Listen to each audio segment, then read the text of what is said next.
মুসলমানদের মাইকের আজান বন্ধ হচ্ছে। একজন মূর্খ বিজেপির একজন মূর্খ নেতা বলেছে অ্যালার্ম দিয়ে, কি বলছেন আপনার আজান হবে, আজানের শব্দ আজকে মোবাইলে হয়, মোবাইলের আজান শুনে নামাজ পড়বে। আরে মাথা মোটা, তোমার বউ যখন পুজো করবে তুমি অ্যালার্ম দিয়ে রাখবে, বলবে ওং ব্রহ্মা দেবচং ব্রহ্মায়তে চং জগদ্ধিতায় কৃষ্ণায় গোবিন্দায় নমঃ নমঃ পাপহং পাপত্র পাপ সম্ভাব ত্রাহিমাম পুণ্ডরিকাক্ষ সর্বপাপ হর হরি নমঃ নমঃ। এটা মুখস্থ করে নাও, এটা অ্যালার্ম দিয়ে রাখে তোমার বউকে শোনাবে আর সেটা দিয়ে পুজো করবে। বাদরামি করার একটা সীমা আছে, বাদরামি করার একটা জায়গা রয়েছে। মুসলমানরা হাতে চুরি পরে নেই। পশ্চিম বাংলার মুসলমানরা সবাইকে যেমন আপন করতে পারে, সবাইকে পর করতে পারে। এই পশ্চিম বাংলার মুসলমানরা 34 বছর সিপিএম সরকারকে বুকে আগলিয়ে রেখেছিল, 15 বছর টিএমসি মমতাকে আগলিয়ে রেখেছিল, টিএমসিকে আগলিয়ে রেখেছিল।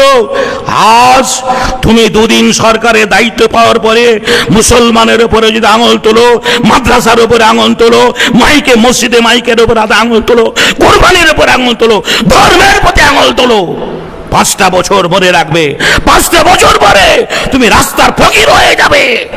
এ ক্ষমতা মুসলমানদের রয়েছে। তো ভাই, হুজুরের কথা সম্পূর্ণ আপনারা শুনেছেন, এটা আমি আশা করছি। হ্যাঁ, হুজুর যে কথাগুলো বলেছে একদম বাস্তব কথাগুলো তুলে ধরেছে।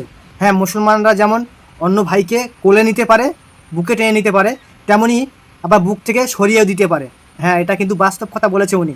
হ্যাঁ, রাজনৈতিক করেন আপনি, রাজনীতি আপনি করেন, তাই বলে এই হিন্দু আর মুসলমান ধর্ম নিয়ে বিভেদ বাঁধিয়ে রাজনীতি করা যায় না। হ্যাঁ, তার ধর্ম তার কাছে থাক, তার ধর্ম সে তার মতো করুক না।